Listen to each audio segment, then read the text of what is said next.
अस्सलाम वालेकुम। आज हम अपना चैप्टर नंबर 11 स्टार्ट करेंगे जो कि है introduction to autacoids and their antagonist. तो हम देख लेते हैं ऑटोकॉइड्स क्या होते हैं और एंटागोनिस्ट क्या होते हैं। ऑटोकॉइड्स बेसिकली ऐसे केमिकल्स को कहते हैं जो नेचुरल ओरिजिन के होते हैं और जिनकी फार्माकोलॉजिकल एक्टिविटीज भी होती हैं, यानी कि बॉडी में डिफरेंट रिसेप्टर साइट्स पे काम करते हैं और अपना एक्शन परफॉर्म करते हैं। ऑटोकॉइड का जो वर्ड है टू वर्ड से ड्राइव हुआ है, ग्रीक वर्ड से, जिनका मतलब है ऑटोस का मतलब है सेल्फ और एकोस का मतलब है रेमेडी या मेडिसिन। तो ऐसी केमिकल एजेंट जो बॉडी खुद प्रोड्यूस करती है as a remedy, as a medicinal agent, तो उसे हम ऑटोकॉइड बोल देते हैं। अब ऑटोकॉइड्स में आपकी कौन कौन सी चीजें आ जाती हैं, इसमें आपके प्रोस्टाग्लैंडिन, हिस्टामिन, सेरोटोनिन, ब्रेडिकाइनिन, ये सारे शामिल होते हैं। ठीक है, इनके डिफरेंट फंक्शंस हैं, डिफरेंट साइट्स पे अपना फंक्शन परफॉर्म करते हैं, डिफरेंट फीचर्स हैं इनके।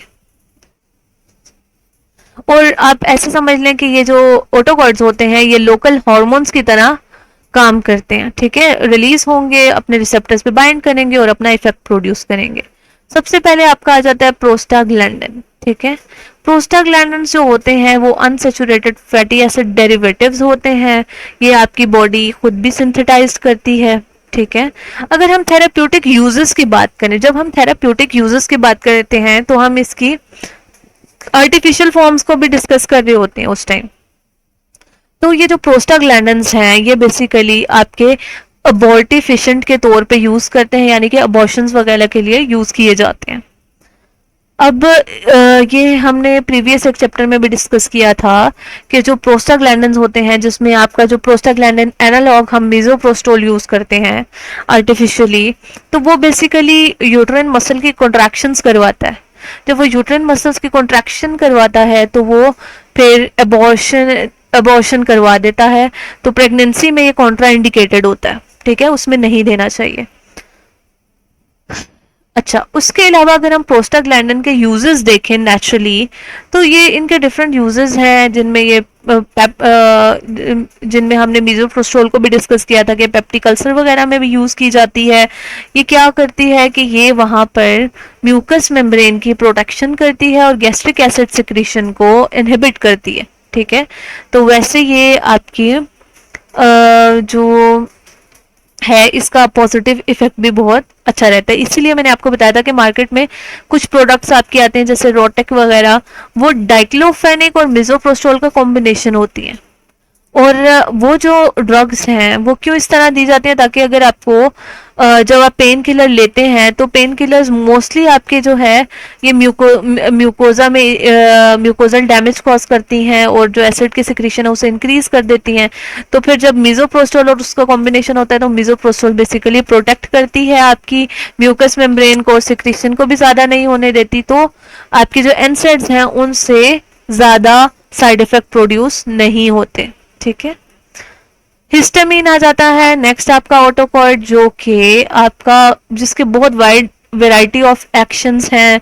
अब ये आपके एलर्जिक रिएक्शंस में भी इन्वॉल्व है, इन्फ्लेमेटरी रिएक्शंस में, गैस्ट्रिक एसिड के सिक्रीशन में, आपके न्यूरोट्रांसमिशन में। ठीक है, तो हिस्टामिन जो है बेसिकली हिस्टामिन रिसेप्टर्स के साथ बाइंड करता है। अब हिस्टामिन रिसेप्टर्स कौन से हैं, ये H1, H2, H3, H4। ठीक है, ये इसके बेसिक रिसेप्टर्स हैं। इनमें से भी ज़्यादा है जो इम्पॉर्टेंट है वो H1 और H2 रिसेप्टर्स हैं, जिनमें से जो H2 रिसेप्टर्स होते हैं मोस्टली आपके ये स्टमक वगैरह में प्रेजेंट होते हैं। ठीक है, तो वहाँ पर ये फिर अपना फंक्शन है। H2 रिसेप्टर्स हमने डिस्कस भी किया था जब हमने पेप्टिक अल्सर वगैरह पढ़ा था और उसमें हमने हिस्टामिन रिसेप्टर ब्लॉकर्स को डिस्कस किया था। तब हमने कहा था कि हम H2 रिसेप्टर ब्लॉकर यूज करते हैं जो H2 रिसेप्टर को ब्लॉक कर देते हैं और हिस्टामिन को बाइंड नहीं करने देते। और जब हिस्टामिन उनके साथ बाइंड नहीं होगा तो अल्टीमेटली आपकी गैस्ट्रिक एसिड की प्रोडक्शन नहीं होती। और H1 रिसेप्टर्स को अब हम यहाँ पर डिस्कस कर लेते हैं। ये बेसिकली एंटी हिस्टामिन रिसेप्टर्स होते हैं। ये क्या करते, जब आपके H1 रिसेप्टर्स ब्लॉक हो जाते हैं तो आपकी हिस्टामिन का क्या होता है, रिलीज नहीं होती। ठीक है, तो रिलीज नहीं होगी तो वो अपना एक्शन परफॉर्म नहीं करेगी।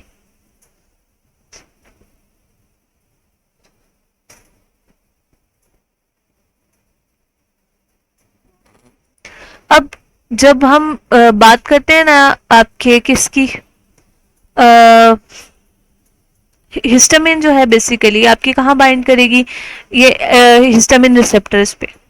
तो अगर ऐसा हो जाए कि आपके जो हिस्टामिन जो आपकी हिस्टामिन है उसको, वो रिलीज तो हो रही है लेकिन हमने हिस्टामिन रिसेप्टर ब्लॉकर यूज कर लिए, जैसे H1 रिसेप्टर ब्लॉकर जिनमें आपकी सिट्रोजिन वगैरह, लिवोसिट्रोजिन ये शामिल होते हैं। तो ये क्या करते हैं, ये जाके H1 रिसेप्टर्स को ब्लॉक कर देते हैं, हिस्टामिन को बाइंड नहीं करने देते। जब हिस्टामिन को बाइंड नहीं करने देते तो जो हिस्टामिन ने वहां जाके एक्शन परफॉर्म करने थे वो नहीं होते, और फिर इन्फ्लेमेटरी प्रोसेस और एलर्जिक कंडीशन से आपको रिलीफ मिल जाता है। ठीक है, क्योंकि हिस्टामिन जब H1 रिसेप्टर पे बाइंड करती है तो आपकी ये जो है वो रनी नोज और इचिंग और ये सारे सिम्टम्स अपीयर होते हैं। ठीक है, तो एलर्जिक कंडीशंस में ये आपका बहुत ज़्यादा कॉमनली यूज़ किया जाता है। फिर आपका है मोशन सिकनेस और नोजिया, उसमें भी आपके जो H1 रिसेप्टर्स हैं वो इन्वॉल्व होते हैं, और प्रिवेंशन के तौर पे आपके H1 रिसेप्टर ब्लॉकर्स इस कंडीशन में भी दिए जाते हैं।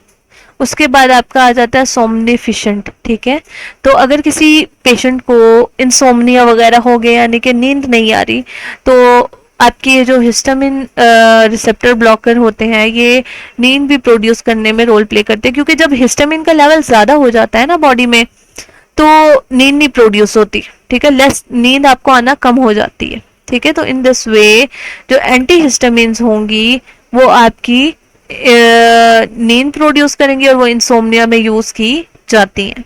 फिर आपके आ जाते हैं H2 एंटी हिस्टामिन्स। तो H2 हिस्टामिन ब्लॉकर ये हार्ट बर्न वाली और गैस्ट्रिक अल्सर वाली कंडीशन में यूज होते हैं, जो हम ऑलरेडी डिस्कस कर चुके हैं। फिर आपके आ जाते हैं सेरोटोनिन। सेरोटोनिन नेचर में वाइडली डिस्ट्रीब्यूटेड है, ये प्लांट में, एनिमल्स में, इन सब में प्रेजेंट होता है। हमारी बॉडी में न्यूरोट्रांसमीटर के तौर पे भी और लोकल हार्मोन के तौर पे भी यूज होता है। ठीक है, local hormone as a local hormone ये जीआईटी में ही यूज होता है। ठीक है, उसके अलावा आपके जो प्लेटलेट क्लॉटिंग का प्रोसेस है उसमें भी रोल प्ले करता है, और आपके जो माइग्रेन या हेडेक होता है उसमें भी ये रोल प्ले करता है। ठीक है, तो ये जो थे ये आपके क्या थे, ये आपके ऑटोकर्ट्स थे और उनके एंटागोनिस्ट, एंटागोनिस्ट का मतलब ब्लॉकर्स ही होता है। तो हमने यहाँ पर H2 receptor blocker, H1 receptor blocker, ठीक है, इनको इन सबको डिस्कस किया। ठीक है, अब हम जो नेक्स्ट चैप्टर है टॉक्सिकोलॉजी, या नेक्स्ट लेक्चर में हम डिस्कस करेंगे।